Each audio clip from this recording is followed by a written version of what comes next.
Hi everyone, this is going to be super interesting video because in this video I'm going to discuss with you 7 timeless money lessons I've extracted with my own tadka from this book Let's Talk Money by Monica Helen. Let's go. Lesson number 1, cash is extremely bad for your financial health and wealth. There are 3 big problems with cash. Number 1, when you have cash, you are likely to spend it. Have a look at your history of last few months and you will notice that majority of your spend is not planned. It just happened because as humans, we are impulsive animals and we will go and spend money. Your friend goes and buy, let's say, Grand Vitara, and you're likely to think about spending your money in buying that Grand Vitara. You might not need it, you might not have planned it, but because somebody else have gone and bought it, that is where you are also likely to make spending. Problem number 2 with cash is that inflation eats all our cash up. Okay, if last year, for example, you had 1 lakh rupees, it is gone down to 93,000 without you doing anything, just because of 7% inflation rate. Third problem with cash is that somebody else is having party on our hard-earned money. What I mean by somebody is the banks, because you have, let us say, 1 lakh rupees in your bank account and bank is only going to give you 2 to 3% interest rate annually, and bank is going to lend that same money for 8 to 9% of interest rate. Because of these 3 key issues in cash, let me talk about lesson number 2, which is we need to have a cash flow system. And Monica Helen has beautifully put it out that everybody need to have 3 types of bank accounts to have a proper cash flow system. Number 1 is income account, number 2 is spending account, and number 3 is investment account. Let's talk about the income account first. So in this bank account, all your income, which is your main salary, your side income, your stock income, dividends. So on dividends, by the way, I've created a separate video. I've linked it here. Please go and watch it. But idea is all your income should go into one single account that is called income account, so that you are able to track every year how much income you're earning and how you're growing with your income. The second account is spending account. You must make sure all your expenditure, for example, your rent, your EMIs, your movie tickets, Netflix subscription, internet, no matter how big or small your expenditures are, they all must be going out from this account called spending bank account. And there is a reason for it, which we're going to talk very quickly. Before that, third account is your investment account. Investment account is the bank account from where you will be making all sorts of investment, be it in your mutual funds, stocks, real estate, gold, everything that needs to be spent on investments must come out of this investment account. Now the question is, why do we have these 3 accounts? What are we going to do with it? So the day your salary hits into your income account, what you're going to do is transfer 80% of that amount into your spending account. So for example, if you have 1 lakh rupees of income every month, what you're going to do is the day your salary gets credited, you are going to transfer 80,000 rupees from your income account to the spending account, right? Remaining 20,000 amount from income account will also be transferred into your investment account. By doing this, what you're essentially trying to do is you are going to limit your impulse spending. You've got now 80,000 rupees for that month to be spent on your needs, on your wants from your spending account, and therefore you have put a limit there. And 20,000 that has gone into investment account will make sure that you are investing that money. We will talk about it, and you will generate long-term wealth for yourself. In my case, I'm able to control my spending to 50% primarily because I don't have any EMIs to pay. You do this for 6 months, and what is likely to happen is you are going to get massive clarity in terms of where your money is being spent on. And the idea is to bring this 80% down to, let's say, 70%, 60%, whatever is comfortable for your lifestyle. But at the same time, you're able to stop impulse spend. If you're liking this video so far, please press the like button because it will help YouTube to share this video with more people. Now we have the cash flow system in place. Let us now move to lesson number 3, which is to have 3 things in place before we even think about investments. And these 3 things are, number 1, emergency fund, number 2, medical insurance, and number 3, a term insurance. They might sound very boring, very dull to even think about, but let me tell you, this morning I got this message from somebody on LinkedIn, and what they're saying is they have been laid off from their job and they are struggling to even cope up with their EMIs in last 1 year. Emergency can come out from nowhere. You will not need to plan for it. It will just come out. And life will throw surprises at you. What we need to do is make sure you build a solid emergency fund. If you would like me to create a separate video on this topic, please drop in comments emergency fund, and I will be more than happy to give you everything that is out there for you to consider building an emergency fund. The second thing that you need to do is to go and buy a proper medical insurance, and you must do it so that you are protecting yourself and your family from anything that just can come out of nowhere. So please make sure you do that. The third thing that you need to have in place is a term insurance, pure term insurance.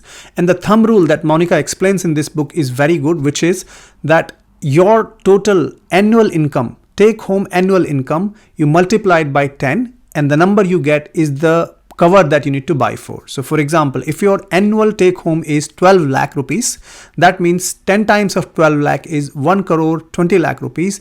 That much of money's cover is what you need in a pure term insurance product. Let's move to lesson number 4, which is my favorite, called investing. We are finally getting started to invest the money now. The biggest question is where to invest your hard-earned money. And the answer lies in the fact, when do you need this money back? And we are going to look at investment from 3 buckets perspective.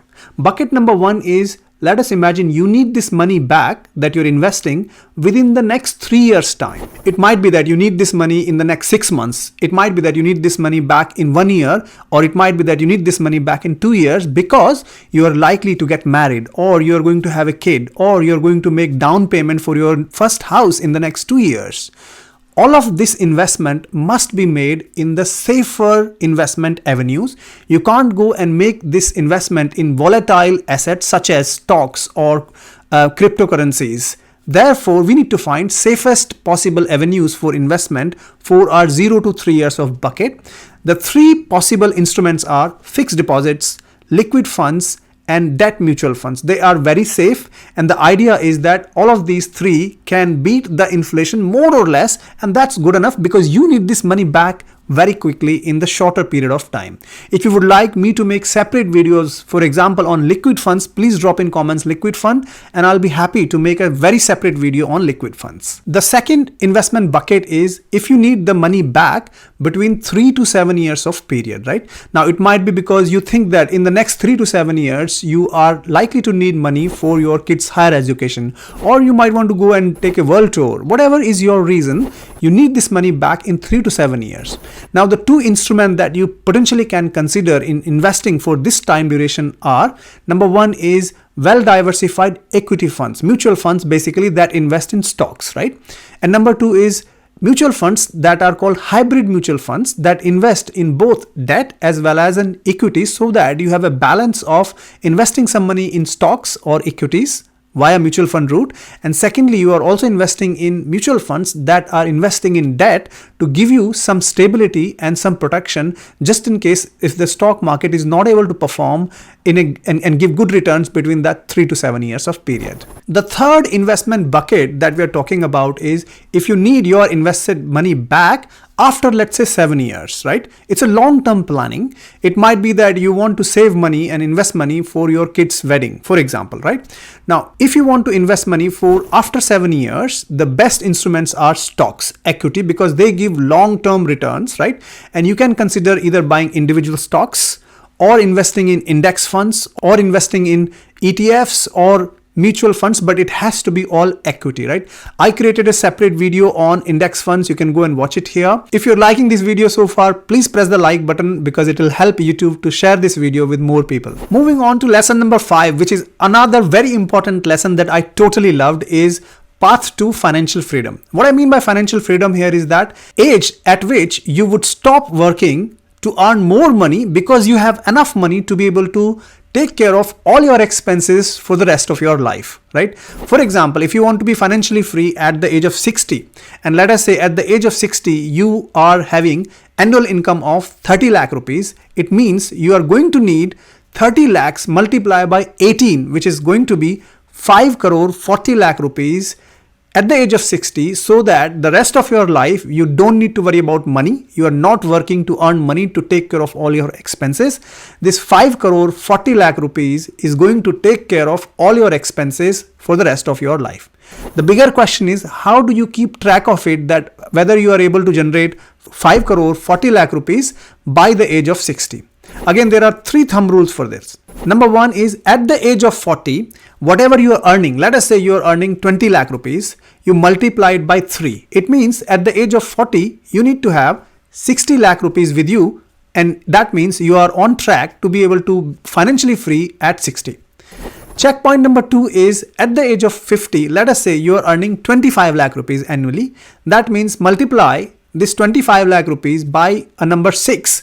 That is going to give you 1 crore 50 lakh rupees. So it means by the age of 50, if you have 1 crore 50 lakh rupees, that means you are well on your path to get financially free at 60. And checkpoint number 3 is, at the age of 60, if you are earning 30 lakh rupees, if you multiply 30 lakh rupees by 8, you are going to get 2 crore 40 lakh rupees. If you have that much money, you are going to be financially free. Lesson number 6 is to have a will in place.